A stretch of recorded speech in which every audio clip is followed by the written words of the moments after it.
আসসালামু আলাইকুম। রমজানের এই শুরুতেই আমাদের এই আজকে অনলাইন বাংলা ক্লাসে Siddhirganj Jagatimohan public school college কর্তৃক আয়োজিত প্রথম বর্ষ দ্বিতীয় সেমিস্টার সিলেবাসের অন্তর্ভুক্ত আজকের আলোচনার বিষয় আমি তোমাদের জন্য আলোচনা নিয়ে এসেছি বিলাসী। অর্থাৎ আমাদের যে সিলেবাসে অন্তর্ভুক্ত যে গদ্যগুলো আছে, গত ক্লাসে আমি আলোচনা করেছিলাম সোনার তরী। আজকে আমি বিলাসী গদ্যটি আলোচনা করব। যদিও এটা প্রথম দিকে আমি ভেবেছিলাম প্রথম সেমিস্টার আছে, এই জন্য একদিন আলোচনা করেছিলাম। তো আজকে তোমাদের পুনরায় আমি আলোচনা করছি বিস্তারিত, যাতে করে তোমাদের বিলাসী যদি দ্বিতীয় সেমিস্টারে থাকে সেখান থেকে তোমরা ভালোভাবে পূর্ণাঙ্গভাবে আনসার করতে পারো। এবং বিলাসী যে চিন্তা ভাবনা, বিলাসী সম্পর্কে যে লেখকের সমাজ যে চিন্তা, অর্থাৎ সমাজকে যেভাবে তিনি তুলে এনেছেন সেই বিষয়টা বিস্তৃতভাবে না জানলে অবশ্যই তোমাদের দায়িত্ববোধ এবং সমাজের বিভিন্ন স্তরের যে পার্থক্য, অর্থাৎ বিশেষ করে নারী শ্রেণীর প্রতি যে অবমাননা, যাতনা এবং বিভিন্ন ধরনের গঞ্জনা যে রূপ, সেই বিষয়গুলো তোমরা অবশ্য স্পষ্ট হবে না। এই জন্য বিভিন্ন লেখক, রবীন্দ্রনাথ ঠাকুরও নারীর চরিত্র নিয়ে, নারীদের নিয়ে বিভিন্ন ধরনের, অর্থাৎ সমাজের যে বিভিন্ন দিক যেটা বলা হয়, আমি সরাসরি মানুষের যে বিষয়গুলো বলা হয় যে বিকলাঙ্গ, অর্থাৎ মানুষ যদি কোনো ধরনের অপূর্ণতা, অর্থাৎ তার ভিতর যদি গঠনগত অপূর্ণতা থাকে, আমরা বিভিন্ন ধরনের শব্দ ব্যবহার করি তাকে। ঠিক সমাজেরও কিছু বিকলাঙ্গতা আছে, অর্থাৎ সমাজেও পঙ্গুত্ব আছে। সেই পঙ্গুত্বের ভিতরে আমাদের যে নারীদেরকে যে অবজ্ঞা করা হয়, নারীদের প্রতি যে বিদ্রূপ আচরণ করা হয়, সেটা হচ্ছে একটা বিশেষ বিকলাঙ্গতা। তো আমি প্রথমে তোমাদের কথা বলতে চাচ্ছি যে তোমরা কি আমার কথা শুনতে পাচ্ছ? কেউ আছো লাইনে? শিক্ষার্থীবৃন্দ,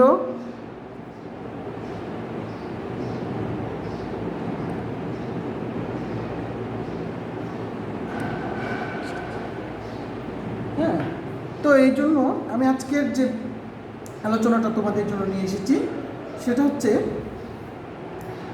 বিলাসী। তো আজকে তোমাদের প্রথমেই ক্লাসে শুভেচ্ছা দিয়ে শুরু করছি। অনলাইন বাংলা ক্লাসে সবাইকে শুভেচ্ছা জানাচ্ছি। এবং তোমাদের স্যার, তোমার নতুন করে পরিচয় দেওয়ার কিছু নেই, তারপরেও আমি তোমাদের পরিচয়টা দিচ্ছি। মোহাম্মদ গোলাম রাব্বানী, প্রভাষক, Bangla, Siddhirganj Jagatimohan public school and college. তোমাদের প্রথমেই যে ছবিটি দেখতে পাচ্ছ, চিত্রটি দেখতে পাচ্ছ, এই যে আমাদের শরৎচন্দ্র চট্টোপাধ্যায়ের যে চিত্র, সেটা শরৎচন্দ্র চট্টোপাধ্যায় আমাদের লেখক, বিখ্যাত লেখক, কথাশিল্পী। তার কথা সাহিত্যে, অর্থাৎ উপন্যাস জগতে তার যে শিল্প সাহিত্য তুল্যমূল্য, অনেক অসাধারণ শিল্পমূল্য তার আমাদের কথাশিল্পী শরৎচন্দ্র চট্টোপাধ্যায়। তার যে জীবনী যদি তোমরা দেখতে চাও, তিনি জন্মগ্রহণ করেছেন 1938 সালে 16 জানুয়ারি। তার মৃত্যু হচ্ছে 15 সেপ্টেম্বর 1876 সালে। তিনি হুগলি জেলার দেবানন্দপুর গ্রামে জন্মগ্রহণ করেছেন। তিনি মতিলাল চট্টোপাধ্যায়, ভুবন মোহিনী হচ্ছে তার বাবা এবং মা। তার ছদ্মনাম হচ্ছে অনিলা দেবী। শরৎচন্দ্র চট্টোপাধ্যায় অনিলা দেবী ছদ্মনামে তিনি বিভিন্ন গ্রন্থ, বিভিন্ন উপন্যাস, তার যে কথাশিল্পী, তার সেই বিভিন্ন নামে, বিশেষ করে ছদ্মনাম অনিলা দেবী নামে প্রকাশিত। হ্যাঁ, অনিলা দেবী। তার 24 বছর বয়সে তিনি সন্ন্যাস জীবন গ্রহণ করেছিলেন। মনে রাখবে কত বছর বয়সে? তিনি 24 বছর বয়সে বিরাগী হয়েছিলেন, অর্থাৎ সংসার ত্যাগ করে তিনি সন্ন্যাস জীবন গ্রহণ করেছিলেন। তিনি প্রথম যে রচনাটি করেছিলেন সেটি গল্প মন্দির, কুন্তলীন পুরস্কার পেয়েছিল। তার প্রথম গল্প মন্দির, সেটা হচ্ছে মনে রাখবে তার প্রথম গল্প গ্রন্থ, অর্থাৎ গল্প মন্দির। তিনি সেই মন্দির গল্পের জন্য তিনি কুন্তলীন পুরস্কার পেয়েছিলেন। হ্যাঁ, বাংলা সাহিত্যের সবচেয়ে জনপ্রিয় ঔপন্যাসিক আমাদের এই শরৎচন্দ্র চট্টোপাধ্যায়। হ্যাঁ, 1936 সালে ডিলিট পেয়েছিলেন তিনি ঢাকা বিশ্ববিদ্যালয় থেকে। আর এই হচ্ছে তার বর্ণাঢ্য সংক্ষিপ্ত জীবনী। তারপরে তোমরা যদি শরৎচন্দ্র সম্পর্কে জানতে চাও, অবশ্যই তোমরা এখন যে ডিজিটাল মাধ্যম অর্থাৎ অনলাইন উইকিপিডিয়া থেকে ভালো করে আরও জানতে পারো। অর্থাৎ প্রয়োজনীয় যে তোমাদের পরীক্ষার জন্য অথবা তোমাদের পাঠ্যের জন্য যে প্রয়োজনীয় জিনিস সেগুলো আমি তুলে ধরেছি। তারপরে যদি কিছু জানতে চাও অতিরিক্ত যে তার গ্রন্থগুলা, সেগুলো আমি তোমাদের জন্য সংগ্রহ করেছি। দেখো, তার বিখ্যাত উপন্যাস তোমরা জানো পথের দাবি। হ্যাঁ, তার বিখ্যাত উপন্যাস হচ্ছে পথের দাবি। এছাড়াও তিনি যে উপন্যাসগুলো লিখেছেন বড়দিদি, দেবদাস, তোমরা অনেকে এইগুলা জানো, দেবদাস, শুভদা, তারপর কাশীনাথ, বিরাজ বউ, আলো ও ছায়া, রমা, মেজদিদি, অনুপমার প্রেম, পণ্ডিত মশাই ইত্যাদি তার বিখ্যাত গ্রন্থ। হ্যাঁ, অর্থাৎ তার যে আলোচনা গ্রন্থগুলো আছে সেগুলো হচ্ছে তার বিখ্যাত গ্রন্থ।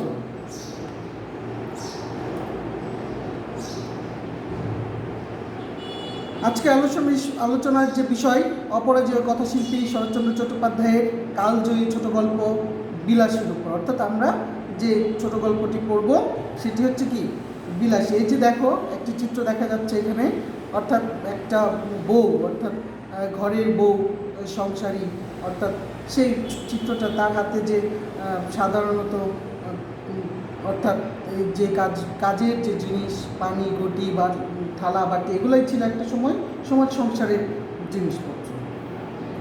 অর্থাৎ সংসারী, নারী মানে সংসারী, এই বিষয়টা তোমাদের এই গল্পে যে শব্দার্থগুলো থাকবে অর্থাৎ টিকাগুলো থাকবে, সেখানে আছে মা।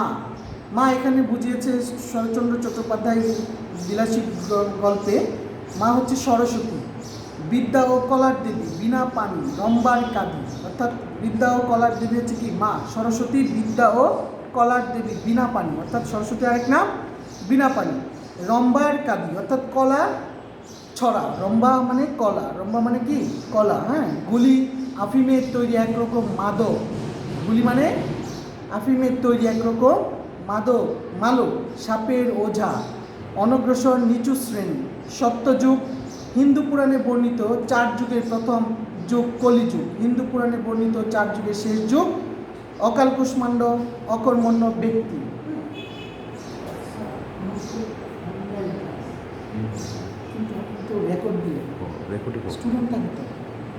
একজন দুজন থাকে। হ্যাঁ, ওই সাউন্ডের কারণে আমরা রেকর্ডিং করছি, ছেড়ে দেবো 11টা 12টার দিকে। তারপরে এখানে অকাল কুষ্মাণ্ড, অকর্মণ্য ব্যক্তি, নিকা মানে বিয়ে, প্রাত স্মরণীয়, অতি শ্রদ্ধেয়, মনসা হিন্দু ধর্মের সাপের দেবী, কামাখ্যা অর্থাৎ ভারতের আসামে অবস্থিত তীর্থস্থান, একটা বিখ্যাত তীর্থস্থান হচ্ছে কি কামাখ্যা। অর্থাৎ সেখানে গিয়ে অনেকেই আরাধনা করে, প্রার্থনা করে। বিশেষ কামরূপ কামাখ্যা, তোমরা নাম শুনেছ। বহুদর্শী অর্থাৎ অনেক দেখেছেন এমন বহু অভিজ্ঞতা সম্পন্ন ব্যক্তিকে বলা হয় কি বহুদর্শী। এই শব্দগুলো ব্যবহার করা হয়েছে। অতিকায় হস্তি মানে মহাগজ, ম্যাম্প অর্থাৎ ইংরেজিতে যে শব্দটা এখানে তোমাদের বইয়ে আছে ম্যাম্প। হ্যাঁ, অতিকায় হস্তি মানে কি হস্তি জাতীয় বস্তুকে, বিশেষ করে রক্ত মাংসের বিরাট আকৃতি একটা প্রাণীকে বোঝায় ম্যাম্প, অর্থাৎ মাংসাশী প্রাণী বিশেষ করে। তারপর হুমায়ুন মুঘল সাম্রাজ্যের প্রতিষ্ঠাতা, এই শব্দটা ওখানে আছে বিলাসী গল্পে, হুমায়ুনের কথা আসছে। ভূদেব বসু অর্থাৎ ভূদেব বাবু, ভূদেব চন্দ্র চট্টোপাধ্যায়ের কথা 1900 থেকে বাংলার নবজাগরণের যে অন্যতম প্রতিকৃত অবিভক্ত বাংলার যে শিক্ষা পরিচালক ছিলেন তিনি হচ্ছেন ভূদেব বসু, ভূদেব চট্টোপাধ্যায়। হ্যাঁ, পারিবারিক প্রবন্ধ হচ্ছে সামাজিক প্রবন্ধ, আচার প্রবন্ধ ইত্যাদি। এই যে দেখো চিত্রগুলো এখানে আমি দেখাচ্ছি, অর্থাৎ এখানে তোমাদের বিলাসী গল্পের যে কথাগুলো আছে সেই কথাগুলোরই চিত্র আমি যুক্ত করেছি। ঈশ্বরের 33 প্রকার শক্তির কথা বলা হয়েছে। বেদ ধর্মগ্রন্থ অর্থাৎ হিন্দুদের যে মূল ধর্মগ্রন্থ বেদ, সেখানে ঈশ্বরের 33 প্রকার শক্তি, অর্থাৎ তোমরা জানো লক্ষ্মণ, রাম, গণেশ, কার্তিক, তারপর শিব, অর্থাৎ এই যে বিভিন্ন ধরনের, অর্থাৎ এক এক রকম এক এক সময় এক একবার ঈশ্বর বিভিন্ন রূপে আবির্ভূত হয়েছেন মানব জাতির অর্থাৎ তথা শ্রেণীর মানব শ্রেণীর মুক্তির জন্য। অর্থাৎ তারা যখন বিপদে পড়েছে অর্থাৎ বিভিন্ন সময় সেই ঈশ্বরের বিভিন্ন রূপ নিয়ে তিনি আবির্ভূত হয়েছেন বলে ঈশ্বরের 33 প্রকার শক্তির কথা আমরা জানতে পাই।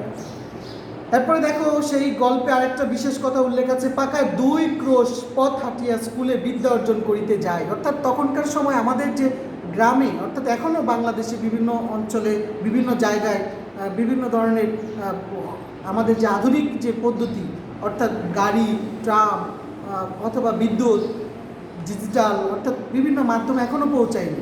অর্থাৎ সেখানে দেখা যায় তোমরা দেখতে পাও বিভিন্ন সময় খবরের নিউজে, অর্থাৎ হাওড় অঞ্চলে বিভিন্ন একদম মাঝখানে, হাওড়ের মাঝখানে একটা স্কুল, সেখানে যেতে হয় নৌকা দিয়ে।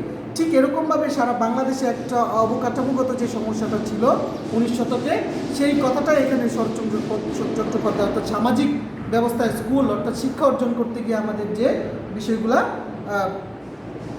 অবতারণা করতে হইতো, অর্থাৎ বিভিন্ন সময় কত কষ্ট করে শিক্ষা অর্জন করতো, সেই বিষয়গুলো এখানে উল্লেখ আছে। অর্থাৎ দেখা যায় যে পাকা 2 ক্রোশ পথ হাঁটিয়া স্কুলে বিদ্যা অর্জন করিতে যাইতো শিশুরা, এই কথাটা উল্লেখ করে আমি ছবিটা, অর্থাৎ এভাবেই কিন্তু স্কুলে যেত। আমিও এরকমভাবে যাইনি, কিন্তু আমাদেরও অনেক সময় হেঁটে যেতে হতো স্কুলে বিভিন্ন সমস্যার কারণে। এই বিষয়গুলো এখানে অর্থাৎ দল বেঁধে আনন্দ করে যাওয়া হতো। মূল বিষয়টা আমরা চলে যাই, বিলাসী গল্পের যে মূল বিষয়বস্তুটা আছে, কথাশিল্পী শরৎচন্দ্র চট্টোপাধ্যায় যে মূল বিষয়টা এনেছেন। তোমরা জানো 1876 সালে তার জন্ম, 1938 সালে মৃত্যু। বাংলা ছোট গল্প ভুবনে উপস্থিতি সম্পর্কে বিভিন্ন আঙ্গিকে অর্থাৎ ভিন্ন আঙ্গিকে বাস্তব জীবনের যে ঘটনা বর্ণনা অর্থাৎ বুননে তার ছোট গল্পের নির্মিতি, অর্থাৎ আমাদের যে বিলাসী গল্পটা আমরা দেখতে পাই, অর্থাৎ তোমরা পড়ছো, সেই বিলাসী গল্পের যে বাস্তব জীবন, যে বুনন, অসাধারণ এক বুনন, সত্যনিষ্ঠ চরিত্র নির্ভর বুনন আমরা দেখতে পাই। এই গল্পের 9টি প্রত্যক্ষ চরিত্রের সক্রিয় উপস্থিতি লক্ষ্য করা যায়। কয়টি চরিত্র আছে এই গল্পে? মোট 9টি চরিত্র আছে। বিলাসীর মতো মৃত্যুঞ্জয়, তারপর আমরা দেখি শরৎচন্দ্র আদর্শ স্থানীয় 2টি চরিত্র, মৃত্যুঞ্জয় আর কি বিলাসী, আদর্শ স্থানীয় চরিত্র 2টি।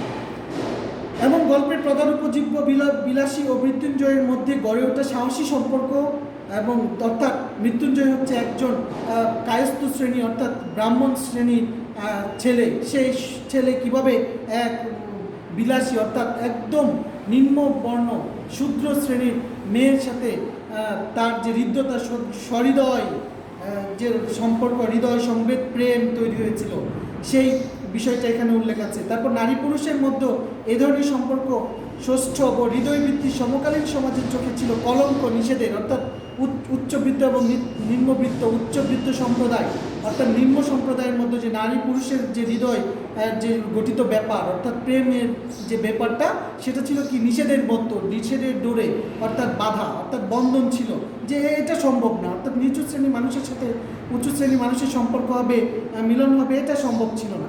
একটা সময় এরকম জাতিভেদ প্রথা ছিল, কিন্তু এখন কিন্তু সেটা কি বিলীন হয়ে গেছে। অর্থাৎ মানুষের ভিতর যে সমন্বয় অর্থাৎ সাম্য অর্থাৎ ভ্রাতৃত্ববোধ, সেটা তৈরি হয়েছে ধীরে ধীরে, অর্থাৎ শিক্ষা সমাজ উন্নয়নের ফলে। হৃদয়বৃত্তির মর্মমূলে আঘাত হানে জাতিভেদ জর্জর কুসংস্কারচ্ছন্ন যে সমাজ দেহ, তার চরিত্রকে আরও কিছু ঘটনার যে আলোকে যুক্তি নির্ভর করে বিলাসী গল্পটি পরিবেশন করা হয়েছে, তা সেই পরিবেশনায় শরৎচন্দ্র চট্টোপাধ্যায় কি একদম মূলগত কথাশিল্পী হিসেবে আবির্ভূত হয়েছেন। তত্ত্বের উপর যে ভিত্তি করে চরিত্র নির্ভর বস্তুনিষ্ঠ করে গল্পটি দাঁড় করানো হয়েছে, অর্থাৎ আমাদের সমাজের যে তথ্য, বিভিন্ন সামাজিক যে কুসংস্কার এবং তথ্যভিত্তিক যে শিল্পমূল্য, সেটা বিলাসী গল্পে আমরা দেখতে পাই। আমরা জানি এই গল্পের নারীর প্রতি যে ধর্মজীবী এবং পুরুষতান্ত্রিক বেঁধে দেওয়া সীমানা ভেঙে দেওয়া বিলাসী চরিত্রটি, অর্থাৎ আমাদের সমাজে এক ধরনের যে সমাজ অর্থাৎ যা বলবে নারীও সেভাবে চলবে, এরকম যে বেঁধে দেওয়া নিয়ম অর্থাৎ বাধা দেওয়ার নিয়ম আছে, সেই নিয়ম ভেঙে দিয়ে বিলাসী চরিত্রটি শরৎচন্দ্র চট্টোপাধ্যায় তৈরি করেছেন। মুমূর্ষু মৃত্যুঞ্জয়ের দুঃসময়ে যে পাশে গিয়ে দাঁড়ায়, অর্থাৎ বিলাসী চরিত্রটি এমনই একটা কঠিন চরিত্র অর্থাৎ বিপ্লবী চরিত্র অর্থাৎ বহুল চরিত্র। সেই চরিত্রটা মৃত্যুঞ্জয় যখন অসহায়, যখন অসুস্থ ব্যক্তি, তাকে সেবা শুশ্রূষা করে সুস্থ করে তোলাই হচ্ছে কি আমার এই গল্পের বিলাসীর মূল কাজ। আর এজন্যই আমরা দেখি যে বিলাসী মৃত্যুঞ্জয়ের পাশে গিয়ে এভাবেই দাঁড়িয়েছে। বাংলার ঘরে ঘরে এ ধরনের নারী পুরুষ চরিত্র বর্তমানে খুবই বিরল, অর্থাৎ একজন অসহায় মানুষকে সেবা শুশ্রূষা করে সুস্থ করে তোলা, এরকম মানুষ আসলেই খুবই বিরল ছিল তখনকার সময়। কিন্তু এখন কিন্তু রাস্তাঘাটে মানুষ পড়ে থাকলে হ্যাঁ কিছুটা অস্বস্তিকর পরে, কিন্তু কেউ না কেউ সেবা শুশ্রূষা করার চেষ্টা করে, অথবা হসপিটালে নিয়ে যাওয়ার চেষ্টা করে। এই বিষয়গুলো মানুষের মানবিকতার ভিতরে এখন চলে এসেছে। তারপরেও বর্তমানে আমাদের যে মানবিকতার রুচিশীল এবং রং এবং সাহস মিশিয়ে আঁকা হয়েছে এই বিলাসী চরিত্রটা, এটা অসাধারণ একটা কৃত্য হচ্ছে কি আমাদের শরৎচন্দ্র চট্টোপাধ্যায়ের। তার পাশে মৃত্যুঞ্জয় চরিত্রটি সমাজ আবর্তনের বিরুদ্ধে একটি দ্রোহী সত্তা, অর্থাৎ আমরা যে জানি যে সমাজ যেমন বাবা যা বলে, সমাজের মুরব্বীরা যা বলে, ছেলেরা সেভাবে চলার চেষ্টা করে, কিন্তু বিলাসী গল্পে আমরা দেখি মৃত্যুঞ্জয়কে শরৎচন্দ্র চট্টোপাধ্যায় এভাবে সৃষ্টি করেছেন যে সমাজ সে কায়স্থ শ্রেণীর হয়েও, অর্থাৎ উঁচু শ্রেণীর উঁচু বর্ণের হয়েও সে বিলাসীর মতো একটি নিচু বর্ণের মেয়েকে সে বিয়ে করেছে, তার সাথে প্রেম সম্পর্ক এবং সে বসবাস করাও শুরু করেছে। সমাজ ছেড়েছে, সে পরিবার ছেড়েছে, তবুও সে কি মানবিক চরিত্রের কারণে সে বিলাসীকে ছাড়তে পারেনি। তাকে জোর করেছে সমাজ, অর্থাৎ তার পরিবার তাকে জোর করে নিতে চেয়েছিল, কিন্তু সে কি করেনি, বিলাসীকে ত্যাগ করে নাই। এই যে বিষয়টা চরিত্রের সমাজ আবর্তনের বিরুদ্ধে গিয়ে তিনি দ্রোহী যে চেতনা তার ভিতর কাজ করেছে, এটা হচ্ছে তৎকালীন শুধু নয়, এটা সমাজে পরবর্তীতেও আমাদের যে পুরুষতান্ত্রিক সমাজে, অর্থাৎ ছেলেদের ভিতর, যুবক শ্রেণীর মানুষের ভিতর এটা তৈরি হয়েছে, এখন পর্যন্ত সেটা বিরাজমান সমাজে। অর্থাৎ আমরা উঁচু নিচু ধর্ম বিশেষ করে বড়রা যতটা পার্থক্য করে, আমাদের যুবক শ্রেণী সেটা ততটা পার্থক্য করে না, কারণ তারা মানবিকতার দিক দিয়ে অনেক বেশি রুচিশীল এবং সহায়। পরবর্তীতে আলোচনায় আমরা যে গল্প বিষয় সংক্ষেপগুলো এনেছি, এটা অবশ্য স্পষ্ট করে আসার আমি তোমাদের বলছি, একটু শোনো। গল্পটি বলা হয়েছে ন্যাড়ার জবানিতে। তোমরা জানো ওখানে একটা বিশেষ চরিত্র হচ্ছে সরাসরি গল্প কথক, অর্থাৎ শরৎচন্দ্র চট্টোপাধ্যায় নিজের চরিত্রটা মাঝে মাঝে বিভিন্ন গল্পে ন্যাড়া নাম দিতেন, অর্থাৎ ন্যাড়া, মনে রাখবে কী চরিত্রে, ন্যাড়া চরিত্রের মাধ্যমে তিনি এনেছেন এই গল্পটি, অর্থাৎ তার চরিত্রটি তিনি ন্যাড়া হিসেবে উপস্থাপন করতেন। বিভিন্ন গল্পে এরকম ন্যাড়া হিসেবে এসেছে, তার নিজের চারিত্রিক রূপায়ণ দিয়েছেন। ন্যাড়ার সাথে পড়তো মৃত্যুঞ্জয়, অর্থাৎ ন্যাড়া হচ্ছে মৃত্যুঞ্জয়ের বন্ধু, অর্থাৎ গল্পটার যে মূল বিষয় সেখানে মৃত্যুঞ্জয় হচ্ছে মূল চরিত্র আর ন্যাড়া কি সেই বন্ধু। মৃত্যুঞ্জয়কে আজীবন সবাই থার্ড ক্লাসে পড়তে দেখেছে, অর্থাৎ মৃত্যুঞ্জয় ছিল কি থার্ড ক্লাস, মানে কি অর্থাৎ সে তৃতীয় শ্রেণীর ছাত্র এক ধরনের। তাকে কেউ সেকেন্ড ক্লাসে উঠতে দেখেনি, অর্থাৎ তাকে কেউ যে ভালো কিছু করার মতো ছাত্র এরকম সে চেষ্টাও করতো না। তার ফোর্থ ক্লাসে পড়ার ইতিহাসও জানা যায় না, অর্থাৎ সে এতটাই খারাপ হয়নি যে কখনো যে খুব বেশি ফেল করেছে। তার আপন বলতে কেউ ছিল না, তবু এক খুড়ো ছাড়া, অর্থাৎ খুড়ো মানে চাচা, তার আপন আর কেউ ছিল না, একমাত্র খুড়ো মশাই ছিল।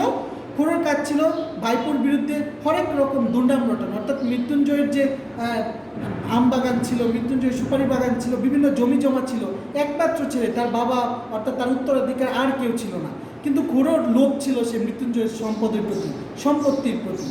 এই জন্য খুড়ো মাঝে মাঝে মৃত্যুঞ্জয়ের নামে বিভিন্ন দুর্নাম রটাতো, যে ছন্নছাড়া ছেলে, খারাপ ছেলে, এই কাজ করে ওই কাজ করে, কিন্তু আসলে কি মৃত্যুঞ্জয় ছিল খুবই চরিত্রবান, শান্তশিষ্ট এবং খুবই ভালো ছেলে, কিন্তু খুড়োর লোভ ছিল বলেই সম্পত্তির প্রতি তার নিজের ভাইপোকে মানুষের কাছে খারাপভাবে উপস্থাপন করার চেষ্টা করতো। এরকমভাবে মৃত্যুঞ্জয় নিজের রান্না করে খেত, একা একা বাড়িতে থাকতো, তার বাড়ির যে আম বাগান এই অর্থ দিয়ে সে জীবনযাপন করতো, হ্যাঁ, আম বিক্রি করে, কাঠ বিক্রি করে, গাছ বিক্রি করে, এরকমভাবে তার জীবন চলতো সাধারণভাবে। গ্রামের ভিতরে মৃত্যুঞ্জয় নামে হরেক রকম দুর্নাম যদিও হঠাৎ মানে আমরা দেখি যে খুড়ো প্রচার করতো, সে ছিল দিলদরিয়া, অর্থাৎ আসলে কি উল্টো ছিল, অর্থাৎ খুড়ো অর্থাৎ তার চাচা যা প্রকাশ করতো অর্থাৎ প্রচার করতো তার ছিল কি বিরুদ্ধে, অর্থাৎ সে ছিল কি দিলদরিয়া, অসহায় মানুষকে সহায়তা করতো, সে দোকান থেকে সেটা কিনে খাওয়াতো সবাইকে, দরিদ্রকে সাহায্য করতো, এরকম তার ছিল কি চারিত্রিক বৈশিষ্ট্য।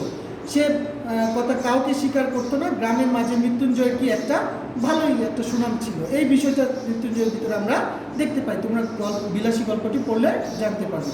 একসময় মৃত্যুঞ্জয় রেগে শয্যাশায়ী হয়, সে সময় সাপুরের কল্যাণ অর্থাৎ কন্যা বিলাসী তাকে সেবা করে, সুস্থ করে থাকে, এবং মৃত্যুঞ্জয় মৃত্যুপথযাত্রী যে মৃত্যুঞ্জয় ছিল তাকে একরকমভাবে মৃত্যু থেকে ফিরিয়ে আনে সে, অর্থাৎ বিলাসীর সাথে পরিচয় হওয়ার পর একসময় তারা বিবাহ বন্ধনেও আবদ্ধ হয়ে থাকে। এভাবে আমরা মৃত্যুঞ্জয়ের যে বিশেষ মূল বিষয়টা আমরা জানলাম। তারপর এতদিন মৃত্যুঞ্জয়ের সেবায় এগিয়ে না আসলেও কায়স্থ সন্তান মৃত্যুঞ্জয়ের সাথে সাপুরের মেয়ে বিলাসীর বিবাহ, অর্থাৎ দরুণ যে সৃষ্টি হয় সামাজিক অনাচার, এর বিরুদ্ধে গিয়ে আসে তার খুড়ো। অর্থাৎ এই যে মৃত্যুঞ্জয় আর যে বিলাসী বিয়ে করে ফেলে, এটা তার খুড়ো সহ্য করতে পারেনি। কারণ কি, তাহলে তো তার জীবন আর সুন্দর হয়ে গেল। সে ভেবেছিল এই অসুস্থ হয়ে পড়েছে মৃত্যুঞ্জয়, এবার মনে হয় মারা যাবে, সে আমবাগান এবং তার সম্পত্তি ভোগ করবে, এরকম ছিল খুড়োর যে চরিত্রের যে একটা ইচ্ছা প্রয়াস। কিন্তু শেষ পর্যন্ত বিলাসী তাকে শুশ্রূষা করে সুন্দর করে জীবনযাপনে ফিরিয়ে নিয়ে আসে এবং তার খুড়ো সমাজে যে এক মাতব্বর শ্রেণীর মানুষ, সে কীভাবে বিলাসী থেকে মৃত্যুঞ্জয়কে আলাদা করবে সে লেগে যায় এবং অন্য পাপী মৃত্যুঞ্জয়ের বাসায় ঢুকে তার স্ত্রী বিলাসীর উপর অকথ্য নির্যাতন চালায় সে ও তার সাঙ্গপাঙ্গ, অর্থাৎ তার সাঙ্গপাঙ্গ নিয়ে এসে বিলাসীর প্রতি অসাধারণ নির্যাতন সে চালায় এবং মৌখিক যে বিভিন্ন ধরনের শব্দ বোমা, তোমরা জানো, বিভিন্ন ধরনের খারাপ শব্দ প্রয়োগ করে। ন্যাড়া রোগাগ্রস্ত, দুর্বল এবং মৃত্যুঞ্জয়ের তা প্রতিরোধের কোনো ক্ষমতা বা সাম্যতা ছিল, স্বার্থ অথবা শক্তি ছিল না। এরপর তারা ওই বাড়ি ছেড়ে মালোপাড়া গিয়ে বসতি স্থাপন করতে থাকে। অর্থাৎ যেহেতু খুড়ো এত ডিস্টার্ব করছে, অর্থাৎ এত নির্যাতন করছে, এ বাড়িতে আর থাকার দরকার নেই, আমার সম্পত্তিরও দরকার নেই। মৃত্যুঞ্জয় তার সমাজ, তার তার শ্রেণী, তার সম্প্রদায় ত্যাগ করে সে কী করেছে, সেই বিলাসী অর্থাৎ মালো শ্রেণীর মানুষ, অর্থাৎ সাপুরের মেয়ে বিলাসী, সে তার সাথে সে হাত ধরে কোথায়, মালোপাড়ায় চলে গেল, অর্থাৎ সাপুরের পাড়ায়, অর্থাৎ তোমরা জানো বস্তিতে চলে গেল সে বিলাসীর সাথে, বিলাসীর হাত ধরে। এই যে প্রতিবাদ, অর্থাৎ আমি আমার মানবিকতা, অর্থাৎ নারীর প্রতি যে বৈষম্য ছিল সেটা তার ভিতর ছিল না, তার মনের ভিতরেও ছিল না। এই জন্য বিলাসীর হাত ধরে সে তার সব কিছু ছাড়তে পেরেছে। এর বহুদিন পর ন্যাড়ার সাথে দেখা হয় মৃত্যুঞ্জয় এবং বিলাসীর। মৃত্যুঞ্জয়কে দেখে অবাক হয় ন্যাড়া, অর্থাৎ অবাক হয়ে যায় যে কী ভাতিজা আমার ছিল, কায়স্থ সন্তান, সেই ভাতিজা একবারে পুরো দস্তুর সাপুরে হয়ে গেছে। অর্থাৎ মাথায় টুপি, অর্থাৎ সাপুরের বেজ পরা, তারপর গলায় তসবি পরা, এরকমভাবে সাপুরে পুরো দস্তুর, হাতে বীণ বাঁশি, অর্থাৎ তোমরা জানো সাপুরে কেমন থাকে, তার দেখতে কেমন হয়, একদম পুরো দস্তুর। অবাক হয়ে গেছে, সে মন্ত্র শিখে একদম পুরো দস্তুর সাপুরে। সাপ ধরার বায়না আসলে তা হরেক রকম অজুহাত দিয়ে দূরে সরানোর চেষ্টা করতো বিলাসী। একদিকে যেমন, কারণ বিলাসী জানতো একদম পুরোপুরি মৃত্যুঞ্জয়কে এতটাই চিনেছিল সে জানতো যে সে ভালো পরিবারের সন্তান, তার পক্ষে এইরকম কাজ করা সম্ভব না। কিন্তু তারপরও মৃত্যুঞ্জয় বিলাসীর যে শ্রেণী ছিল, সেই শ্রেণীর মানুষের যে পেশা, তাকে সে শ্রদ্ধা করতো, এজন্য সে পেশা বেছে নিয়েছিল। বিলাসীর প্রতি তার একাগ্রতা এবং ভালোবাসা ছিল কি অপুরন্ত, এই জন্যই। কিন্তু বিলাসীর মৃত্যুঞ্জয়ের প্রতি ছিল শ্রদ্ধা, ভালোবাসা, এই জন্যই সে চাইতো যেন ঠাকুর কি না হয়, অসম্মানিত না হয়, ঠাকুরকেও সে কী করতো, সম্মান করতো। সে চাইতো না সাপের কামড় খেয়ে মৃত্যুঞ্জয়ের মৃত্যু হোক, সে চাই, এই জন্যই বিভিন্ন কাজ থেকে সে কী করতো, মৃত্যুঞ্জয়কে দূরে রাখতো। বিভিন্ন ধরনের যে জীবন সংঘাতী কাজ আছে, অর্থাৎ সাপ ধরতে গিয়ে অনেক বেশি কি মানুষের জীবন কি বিনাশ হওয়ার সম্ভাবনা থাকে। এভাবে মৃত্যুঞ্জয় টাকার লোভ সামলাতে, অর্থাৎ কিন্তু মৃত্যুঞ্জয়ের যে টাকার লোভ ছিল যে খুড়ার, সেটা সামলাতে পারতো না। এমনই একদিনে এক গোয়ালার বাড়িতে এক মৃত্যুঞ্জয়, কারণ কি বড় শ্রেণীর, সে বড় সম্প্রদায় থেকে এসেছে, বড় পরিবার থেকে এসেছে, মাঝে মাঝে টাকার প্রতি তার একটা টান ছিল। এই জন্য সাপুরেদের কাছে যখন মানুষ আসতো সাপ ধরার জন্য বিভিন্ন বাড়িতে, মৃত্যুঞ্জয় রাজি হয়ে যেত টাকার টানে, রাজি হয়ে গিয়ে সে কী করতো, জীবনের মায়া ছেড়ে সেই গোরখোর বাড়িতে গিয়ে সাপ ধরতে চাইতো। এই জন্য তাবিজ মন্ত্র কোনোটা তার মৃত্যুঞ্জয় নামটি সার্থকতা বজায় রাখতে পারেনি। অর্থাৎ মৃত্যুঞ্জয় যে নাম, এই যে তাবিজ মন্ত্র দিয়ে যে নিজেকে বাঁচানো সাপুরেদের যে পদ্ধতি, সেটা আসলে সে পারেনি। কারণ তার মৃত্যুর পর বিলাসীর বিষ, অর্থাৎ বিষকে আত্মহত্যা করে। কারণ যখন সাপের কামড়ে মৃত্যুঞ্জয়ের মৃত্যু হয়, বিলাসীও কী করে, বিষকে আত্মহত্যা করে। কারণ মৃত্যুঞ্জয় ছাড়া বিলাসীও কি কল্পনাহীন, অর্থাৎ মৃত্যুঞ্জয় ছাড়া বিলাসী কি থাকতে পারবে না। এই জন্যই এতটাই তাদের ভিতরে মানবিকতার সম্পর্ক তৈরি হয়েছিল, অর্থাৎ মানবিক প্রেম, মানুষের যে প্রেম হয়, অর্থাৎ নারী পুরুষের যে প্রেম।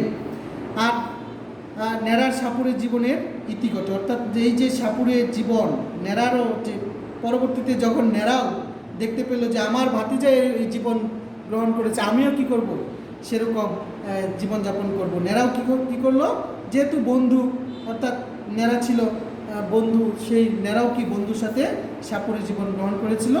কিন্তু পরবর্তীতে মৃত্যুঞ্জয় মারা যাওয়ার পর, বিলাসী মারা যাওয়ার পর ন্যাড়াও কি সাপুরের জীবন ত্যাগ করেছিল। তোমরা জানো সেই বন্ধুর টানে, অর্থাৎ মৃত্যুঞ্জয়ের চরিত্রটা এতটাই সার্থক যে তার দ্বারা সে সমাজের যে যুবক, অর্থাৎ ন্যাড়ার যে পরিবর্তিত হয়েছে এটাও কিন্তু প্রকাশ করেছে। অর্থাৎ একটা যুবক যখন সমাজ বিভিন্ন বাধার বিরুদ্ধে যাবে, বিদ্রোহ করবে, অবশ্যই তার সাথে কেউ না কেউ যাবে, যদি সেটা কি হয়, সৎ হয়। অর্থাৎ তোমরা জানো যে অন্যায়ের বিরুদ্ধে গেলে মানুষ কম পাবে কিন্তু কিছু হলেও পাবে, এই বিষয়টা কিন্তু সমাজে কিন্তু প্রতিষ্ঠিত। অর্থাৎ আর যারা অন্যায় করে তাদের সংখ্যাটা বেশি থাকে, তাদের বিরুদ্ধে যাওয়া কঠিন হয়, কিন্তু কঠিন হলেও তুমি একা হবে না। কারণ কি, কেউ না কেউ কি মানুষের ভিতরে সততা, ভালোবাসা এবং মানবিকতা বোধ থাকে। এই জন্যই সমাজে এটাই দেখিয়েছে ন্যাড়ার মাধ্যমে। অর্থাৎ মৃত্যুঞ্জয় যখন সমাজের বিরুদ্ধে গেছে, ন্যাড়াও কিন্তু মৃত্যুঞ্জয়ের সাথে সাপোর্ট করে, অর্থাৎ সমর্থন করেছে। এই যে বিষয়টা, এটা কিন্তু সমাজেরই একটা বিশেষ চরিত্র। গল্প জুড়ে মৃত্যুঞ্জয়ের চরিত্রটি বিলাসীর পাশাপাশি মানবিক আবেদনে ভরা। ধর্মের দোহাই দিয়ে মৃত্যুঞ্জয়ের বিশাল আমবাগানকে দখলের ষড়যন্ত্রে মেতে ওঠা তার নিজ খোড়ো, অর্থাৎ চাচা, যে জন্য সে বিলাসীর হাতে মুমূর্ষ মৃত্যুঞ্জয়কে অন্ন গ্রহণকে অন্নপাপ বলে প্রচার করেছিল গ্রামবাসীর কাছে। অর্থাৎ সে ছোট শ্রেণীর মানুষের কাছ থেকে ভাত খেয়েছে, মানে কি অন্নপাপ করেছে। অর্থাৎ এটা মেনে নেওয়ার মতো না সমাজে, অর্থাৎ বড় শ্রেণীতে এরকম ছিল একটা বিদ্রোহ। অর্থাৎ তৎকালীন সমাজে মৃত্যুঞ্জয়ের উপর চালায় মানসিক নির্যাতন। এসব নির্যাতন অবদমন সত্ত্বেও মৃত্যুঞ্জয় ধর্মের নামে স্বেচ্ছাচারিতা ভণ্ডামির কাছে নতি স্বীকার করেনি। এমনই প্রতিবাদী ছিল কে, মৃত্যুঞ্জয়। সে এই যে ভণ্ড, অর্থাৎ ধর্মের নামে যে ভণ্ডামি, এগুলো মেনে নেয়নি মৃত্যুঞ্জয়। এটা কিন্তু এক তথাকথিত নিজস্ব ধর্ম ও জাতপাত বিসর্জন দিয়ে সে সাপুরে কন্যা বিলাসীর নির্মম ভালোবাসা ও দ্রোহী সত্তাকে স্বীকৃতি দিয়ে আপন করে নেয়। অর্থাৎ সেই সমাজের বিরুদ্ধে গিয়ে, অর্থাৎ অন্যায় অবিচার বিরুদ্ধে গিয়ে সে কী করেছিল, বিলাসীর সে ভালোবাসা এবং দ্রোহী সত্তাকে স্বীকৃতি দিয়েছিল এবং তার সাথে গিয়েছিল। সাপুরের বৃত্তিকে গ্রহণ করে সাপ ধরনের তন্ত্রমন্ত্রকে জীবনের সার সত্য হিসেবে সে গ্রহণ করেছিল। এগুলো হচ্ছে তোমরা যখন সৃজনশীল, অর্থাৎ উচ্চতর দক্ষতায় আনসার করবে, এই কথাগুলো বিশেষভাবে তুলে ধরবে। অর্থাৎ ভিতর থেকে যে সার কথা, অর্থাৎ কী উদ্দেশ্যে গল্পটা লেখা হয়েছিল। অর্থাৎ শরৎচন্দ্র চট্টোপাধ্যায় মৃত্যুঞ্জয় এবং বিলাসীর চরিত্রে যে বিশেষ দিকটি দেখিয়েছে, সেই বিষয়ে কিন্তু এই কথাগুলো এসছে। সাপের দংশনে সে মারা যায়, তার মৃত্যুঞ্জয় নামটি পরাজয় হয় না, বরং ভণ্ডামি অসততা তার মুখোশকে সে ঘৃণা করে ছুঁড়ে ফেলে, মুখোশ খসে পড়ে তার খুরু এবং তার সাঙ্গপাঙ্গদের। অর্থাৎ মৃত্যুঞ্জয় যদিও মারা গিয়েছিল বিষাক্ত বিষে, কিন্তু তার যে মৃত্যুঞ্জয়ের যে নামটা, সার্থকতা, সেটা কোথায়, তার যে অর্থাৎ সে মৃত্যুকে যে জয় করেছিল, কোন মৃত্যুকে, অর্থাৎ সমাজের গঞ্জনা, বঞ্জনা, নির্যাতন, শোষণের বিরুদ্ধে গিয়ে শোষণের জাতাকলে তার মৃত্যু হয়নি। তার মৃত্যু হয়েছে কি, সাপের বিষে, অন্য একটা জন্তু কামড়ে।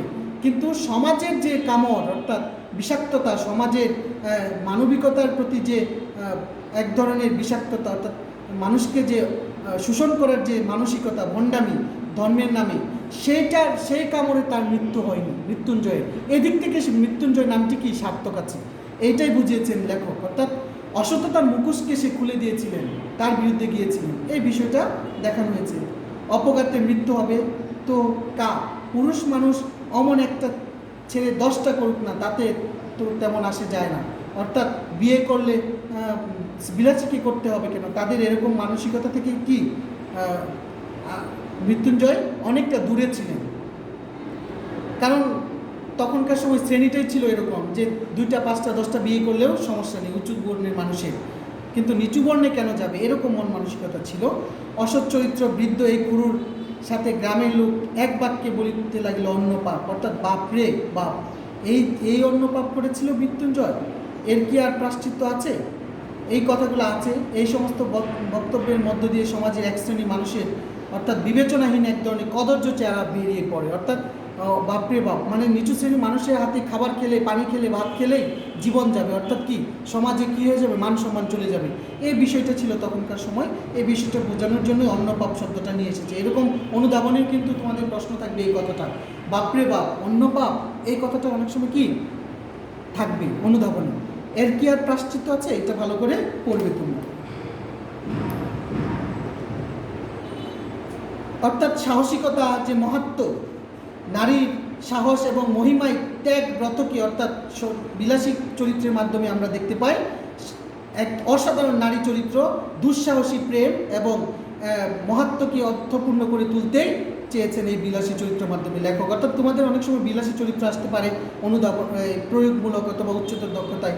অর্থাৎ এরকম চরিত্রগুলোর ক্ষেত্রে মৃত্যুঞ্জয়কে যেভাবে উপস্থাপন করেছে একটু আগে তোমাদের বললাম, ঠিক বিলাসী চরিত্রের ক্ষেত্রেও গণমানুষের সামনে হাজির করা হয়েছে সমাজের এক শ্রেণীর মুখোশধারী এই যে মুন্সিয়ানার সাথে মানুষও তার দুষ্ট যে প্রকৃতির মানুষ চেহারাকে তুলে ধরার জন্য, অর্থাৎ নারীর প্রতি যে বিদ্রুপাত্মক যে চিন্তা ভাবনা, সেগুলোর বিরুদ্ধে গিয়ে কী করেছিল, হ্যাঁ, বিলাসী ব্যাপক প্রতিবাদ করেছিল। এবং তারা যতটা চেষ্টা করেছিল বিলাসীকে চেপে রাখতে, ততটা তারা পারেনি। কারণ কি, বিলাসীর টানে যখন মৃত্যুঞ্জয় তাদের ছেড়ে গিয়েছিল, কারণ যেখানে নিজের সম্প্রদায়ের ছেড়ে তাদের ছেড়ে যাচ্ছে, তাহলে সেখানে বিলাসীকে তারা নির্যাতন করে আটকিয়েই বা কী করবে। এটা তাদের ছিল এক ধরনের পরাজয়, অর্থাৎ বিলাসীর একটা দুঃসাহসী পদক্ষেপ।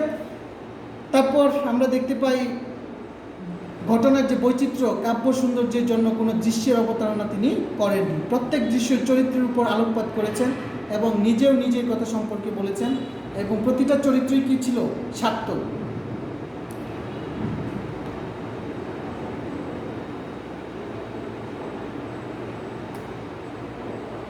কয়েকটি গুরুত্বপূর্ণ লাইন আছে এখানে দেখো। মা সরস্বতী খুশি হইয়া বর দিবেন কি, তাহাদের যন্ত্রণা দেখিয়া কোথায় যে তিনি লুকাইবেন ভাবিয়া পান না। অর্থাৎ শৈশবে গল্পকথক ও তার বন্ধুরা প্রায় 2 ক্রোশ পথ পায়ে হেঁটে স্কুলে যেতেন। অর্থাৎ এটার যদি ব্যাখ্যা চাই তোমরা এভাবে দিবে যে মা সরস্বতী কি বর দেবেন কি, অর্থাৎ মা সরস্বতী মানে তোমরা জানো বিদ্যার দেবী, হ্যাঁ, বিদ্যা দিত। অর্থাৎ বর দেওয়া মানে কি আশীর্বাদ করা। বলছে যে এই যে 2 ক্রোশ এত কষ্ট করে শিশুরা, অর্থাৎ কাদা পায়ে, কাদা ভাঙা রাস্তায় পায়ে হেঁটে ধুলোবালি মেখে স্কুলে শিক্ষা অর্জন করে যেত এত দূরে, এই পথে অবর্ণনীয় কষ্ট স্বীকার করতে হতো। তেমনি মানুষের গাছের ফল চুরি, অন্যান্য দুষ্টামির শেষ ছিল না। রাস্তায় যাওয়ার সময় অনেক সময় ফল চুরি করতো অনেকে, আমরা ফল চুরি করতাম না কিন্তু কিনে খেতাম, অর্থাৎ বিভিন্ন পেয়ারা খেতাম, তারপর আম খেতাম কিনে, কিন্তু তখনকার সময় হয়তো বা চুরি করে, দুষ্টুমি করে অনেকে চুরি করতো। হিন্দু পুরাণ অনুযায়ী বিদ্যা কলার দেবী হলেন মা সরস্বতী। এই যে দুষ্টুমি করে শিক্ষা অর্জন করতে যাওয়া, কিন্তু সরস্বতী কি সেই পাপগুলা মোচন করে আমাদেরকে বর দেবেন? অর্থাৎ এই সরস্বতী বিদ্যা অর্জনে বালকদের কষ্ট দেখে মনে হয় দেবীও লজ্জা পেয়ে যান, এমনটি ধারণা করে গল্প কত তিনি করছেন। অর্থাৎ এই যে কষ্ট করে শিক্ষা অর্জন করতে যাওয়া, এর বিনিময়ে কি সরস্বতী দেবেন, তাদের প্রতি কি মায়া হবে, সেই কথাটা বোঝানোর জন্য এসেছে। হ্যাঁ, পরবর্তী দেখো আরেকটি বিশেষ লাইন, ঠিক যেন ফুলদানিতে জল দিয়া ভিজাইয়া রাখা বাসি ফুলের মতো। এই কথাটি এসেছে মৃত্যুঞ্জয় যখন অসুস্থ হয়, অর্থাৎ মালোপাড়ায় গুরু মালোর চিকিৎসা এবং মেয়ে বিলাসীর সেবায় সুস্থ হয়ে ওঠে। অর্থাৎ ঠিক যেন ফুলদানিতে জল দিয়া ভিজাইয়া রাখা বাসিতে ফুলের মতো। অর্থাৎ মৃত্যুঞ্জয়কে বারবার এই যে অসুস্থ হয়ে যাওয়া মৃত্যুঞ্জয়কে সুস্থ করে তোলার জন্য তাকে যে নিদারুণ কষ্ট করতে হয়েছে, না খেয়ে তার মৃত্যুঞ্জয় সেবা শুশ্রূষা করে অক্লান্ত পরিশ্রমের মাধ্যমে বিলাসীর চেহারায় যে এক ধরনের ছাপ পড়েছিল, সেটাই বোঝানো হয়েছে যে ফুলদানিতে জল দিয়া ভিজাইয়া রাখা বাসি ফুলের মতো মনে হয়েছে কি বিলাসীকে দেখতে। অর্থাৎ এক ধরনের, তুমি যখন সকালবেলা ফুল তুলে পানিতে রাখবে, সেই ফুল যখন ভিজাইয়া রাখার পর সেইটাকে দেখতে মনে হবে কি নিষ্প্রাণ হয়ে গেছে। হ্যাঁ, বিলাসীর অবস্থাও অনেকটা তেমনই ছিল দেখতে। হ্যাঁ, তার গল্প কথাকে টেনেছেন। পরবর্তীতে আরেকটা লাইন দেখো, টিকিয়া থাকায় চরম সার্থকতা নয়, অতিকায় হস্তি লোপ পাইয়াছে কিন্তু তেলাপোকা টিকিয়া আছে। অর্থাৎ অনেক বড় বড় প্রাণী লোপ পেয়েছে, তোমরা জানো ডাইনোসর অনেক ছিল এই পৃথিবীতে, কিন্তু তারা কি লোপ পেয়ে গেছে, অনেক বড় বড়। হ্যাঁ, এই বিষয়গুলো কিন্তু হিন্দু সমাজে রক্ষণশীল সমাজপতিদের ধারণা এ সমাজ শতাব্দীর পর শতাব্দী বহু প্রতিকূলতার মাঝে টিকে আছে, তা কেবল প্রচলিত রীতিনীতির জুড়ে। অর্থাৎ এক ধরনের হিন্দু শ্রেণী, উঁচু শ্রেণীর সম্প্রদায় ছিল যারা ভাবতো যে আমাদের রীতিনীতির কারণে এই সমাজটা টিকে আছে, তা নাহলে কি এই সমাজটা টিকে থাকতো না। কিন্তু বিলাসী গল্পে লেখক বলতে চান বহুকাল ধরে টিকে থাকার সার্থকতা নয়, অর্থাৎ এই হাজার হাজার বছর ধরে পৃথিবী মানুষ সমাজ টিকে আছে, এটাই এক ধরনের সার্থকতা নয়। সার্থকতা হচ্ছে তাই বহু শতাব্দী ধরে টিকে থাকলেও হিন্দু সমাজে যে এখনও অনগ্রসর কুসংস্কার আচ্ছন্ন, সেটি বিলাসী গল্পে স্পষ্ট হয়ে উঠেছে। অর্থাৎ তুমি এত কাল টিকে আছো তার কোনো সার্থকতা থাকবে না যদি তোমার সমাজে কুসংস্কার, মানবিকতা, উদারতা ইত্যাদি না থাকে। তোমাকে কী করতে হবে? সমাজে উদারতা দেখাইতে হবে, ভ্রাতৃত্ববোধ দেখাইতে হবে, নারীর প্রতি সম্মান শ্রদ্ধা দেখাইতে হবে। এবং অতিকায় হাতি বর্তমানে হাতির চেয়ে অনেক বড় ছিল, কিন্তু প্রাগৈতিহাসিক যুগে পৃথিবী থেকে বিলুপ্ত হয়ে গেছে, বর্তমানে ইতিহাসে কেবল অবশিষ্ট আছে। অন্যদিকে তেলাপোকা প্রাচীনকাল থেকে পৃথিবীতে টিকে আছে, কিন্তু এ টিকে থাকার গৌরবের নয়। কিন্তু দেখা যায় যে অতিকায় হস্তি লোপ পাইয়াছে, কারণ তার বৈশিষ্ট্যের কারণে, বিভিন্ন চরিত্রগত বৈশিষ্ট্যের কারণে সে পরিবেশের সাথে খাপ খাইয়ে যাইতে পারেনি, পরিবর্তন হইতে পারেনি, এই জন্য লোপ পেয়েছে। কিন্তু আমাদের সমাজে যে তেলাপোকা আছে, ছোট্ট শ্রেণী, কিন্তু এতকাল ধরে টিকে আছে, কিন্তু তার সার্থকতা নেই। কারণ কি? এটা এক ধরনের নোংরা জীব, অর্থাৎ এক ধরনের ক্ষুদ্র জীব যা সমাজে কি কাজে লাগে না, আমরা দেখলেই মেরে ফেলি, নোংরা, অর্থাৎ অসুস্থতা ছড়ায়, রোগ ছড়ায়। তাহলে সার্থকতা কোথায়? টিকে থাকার সার্থকতা এটাই, যখন আমি পরিবর্তনের মাধ্যমে, সমাজ পরিবর্তনের মাধ্যমে আমি কি করতে পারবো? মানব সমাজকে কি করতে পারবো? সুন্দর কিছু দিতে পারবো। এর মাধ্যমেই কি গৌরব। তোমাদের পরবর্তী ক্লাস দেখার জন্য আমন্ত্রণ জানিয়ে আজকের মতো আমি এখানেই শেষ করছি। তবে সবাইকে ধন্যবাদ। হ্যাঁ, সবাইকে ধন্যবাদ জানিয়ে করোনা মহামারী, এই যে তোমাদের বিভিন্ন ধরনের করোনা মহামারীতে স্বাস্থ্য সেবা মেনে চলার মতো অনুরোধ করছি। সবাই সুস্থ থাকো, ভালো থাকো। আল্লাহ হাফেজ।